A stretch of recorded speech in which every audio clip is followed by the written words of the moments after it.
Noah's Ark 2007 is actually better known by its Spanish title of El Arca.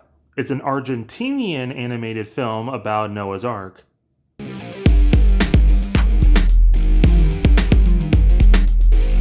film begins, actually pardon me because I think I might have accidentally clicked on an episode of George of the Jungle. No, actually, this is the right movie. Pretty weird way to start it. We meet God and one of his angels, and he's starting to have second thoughts about humanity. I like this depiction of God. He's ethnically ambiguous and kind of androgynous. Very Babylon 5. This one is Noah with his CGI cart who's in debt to Esther and Farfan. But despite this, he still pays for the freedom of George of the Jungle. And we meet Noah's three sons. Japheth, who inherited his father's eyebrows. Miriam, the big one. And Ham, who's black. This is because Genesis 9, his son Canaan saw his grandfather Noah naked, and in a drunken stupor gave him the curse of Ham to be the servant of servants. And yes, the name Canaan was meant to explain why the Israelites took over the land of Canaan. Far later, the curse of Ham was later used to explain black people, and the servant of servant curse was to explain slavery. So no, claiming that dark skin is a curse is not just a Mormon thing. Anyways, the boys are upset that Noah is overworked and hardly paid, but Noah says it'll pay out eventually. And as an American, I know damn well that's not true. What do you mean your father got into debt again? And to free a slave, no less? Silence! Well, I have no doubt that you are the most capable of all the sons. The most capable? Why? Almost all of Noah's family scenes go like this. It's realistic, but it also makes you question that this is the good family that gets to survive the flood. And speaking of, God finally reveals his voice to Noah. Are you who I think you are? Who do you think I am? Who do you think I think you are? I think you think that I think that... Morgan Freeman, move on. So Big G tells Noah that we're starting again, but he likes you, so you and your family can survive. Just make sure to build a giant boat and get 2 of every animal on board. His family thinks he's crazy, hearing voices and chopping down the family orchard. And he sold the house to buy some doves to send out his word. Then the doves decide to blow off their mission by going to a titty bar. Seriously. But one of them might think the storm is legit. As Big G's a little jealous at Buddha and China for having better books than him and want to start the New Testament. The pigeon spreads his message, and at least half of it gets to this gay orangutan who's massaging Scar. Actually, it's Prince Zero.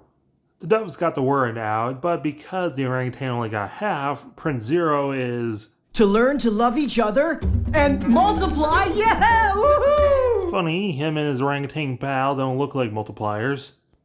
But at the Animal United Nations, the Lion King says maybe we should trust this. But there's some dissenters who think this is a big hunting project. This is just unbelievable. All of my suggestions have been rejected. Newbie. Big boobs, no brains. You never would have thought they would have said big boobs in a Christian cartoon. And yes, I checked multiple times, this is meant to be a family adventure. This isn't a raunchy comedy with biblical themes. This is for kids. Later, the lion advisor Kyrell is helping transport Prince Zero in a palanquin where he is banging, his sister? And she's got chest fluff, like Tangle. And they're smoking. Luckily, the gigantic CGI arc is finished just as the animals arrive and a storm approaches, and a hippopotamus slips and kills Zero's girlfriend, so I guess Kyrell has to do. And we're off. And the evil couple is alive, somehow. The ark is appropriately massive, but still cramped for the elephants. And I think this doe is having an affair with this donkey. That's a Family Guy joke. The lions are having a harder time because Kyrie thinks that Zero isn't good enough to be king, and Zero thinks she's a stick in the mud. Also, why are the cats anthropomorphic and standing upright while all the other animals seem to be kind of more normal? Also, the evil couple are disguising themselves as animals. Later at the nightclub, is very proud to present our superstar performer, Pansy. At first we were afraid, we were petrified. Whoa, this movie's getting a lot gooder. So this is Panty the Panther. She sings a song that she is a proud meat eater and will continue to eat meat no matter what. Also, her song's a ripoff of I Will Survive. That you will understand that if I eat you, it's not bad, because it's all part of the plan. I want to live. I will survive. Even the orangutan's into it. But you're gay! Girl, please. Nobody's that gay. Kai's fed up with Zero's drinking and whoring. This isn't just a couple's cruise. We need to repopulate our species, and you gotta take leadership of the animals. Also, the carnivores have teamed up and want to make a food processing plant. The next day, Zero stands up and decides to do his Keeney duties. And if we modify the court's codes, we'll be able to reduce prison terms for all— What do you mean prison? You're animals. And investments in foreign currency must be respected. Everything I have is in the stock market. What do you mean foreign currency and stocks? You're animals, and neither of those exist anymore. I think that we should regulate the use of drugs so that they can be used responsibly. What do you mean drugs? Why is this in a kid's movie? So he plans to give a speech, but Panty comes in the way. Oh ho ho ho! Then her and the carnivores frames him for eating someone.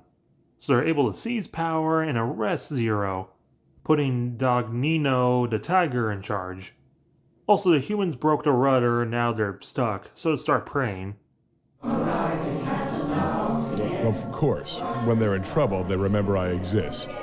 Angel! So they shine a light to help fix the steer, while Noah talks to his dove encouragement, which Zero accidentally mistakes as the voice of God.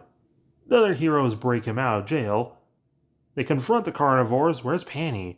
And they do like a Maori dance at them. Arca mateka mateko. Arca mateka mateko. And the Macarena. Even he's confused. They charge and get immediately beaten up by the carnivores, just as the Ark hits an iceberg. Yeah, literally. Which causes the carnivores to crash their heads through the wall. Zero unites the beasts to go outside, and with Woody Woodpecker's help, they help spill some barrels of oil and help burn out the Ark from the ice. Luckily, the wooden Ark wasn't also burned. They leave the Arctic creatures there, as well as the evil couple to be eaten by polar bears. Big G sends out the rainbow to says that the rain has stopped, new land has been discovered, and he promises not to do this a third time. They all celebrate. Kai and Zero are starting to like each other more, and they found Panty and put her in a cage to shake what her mama gave her. Presumably they'll drop off more animals in their correct climates, and the Ark will eventually land on a mountain in Armenia. This movie's weird. The voice acting's good, and not being pervy for a second, I do really like the character designs. I don't know why, but it kinda gives me DreamWorks Sinbad vibes. And the animation is very solid. Though the CGI, even for 2007, looks like a PlayStation 1 graphic. The animal characters are fine, I guess. Noah's barely in the film, and his family's annoying. The human villains were completely pointless, other than the pants of the disguise of what's-his-name Darren were used to frame Zero. They don't attribute anything to the film. Honestly, if you just removed the Noah stuff and this was the sweet life on deck with animals, you really wouldn't miss anything. The film just feels confused because one hand it wants to be a Christian Noah story, and on the other hand, a raunchy anthropomorphic animal comedy stuck on a boat. The Noah stuff is also somewhat satirical, but it really doesn't feel the same as the animal stuff, leaving both sides unsatisfied. If you're curious, I guess there's far worse out there. 5.5 out of 10. But let me know what you thought down below, as well as hitting the like button, subscribing if you're new, and hype it on mobile.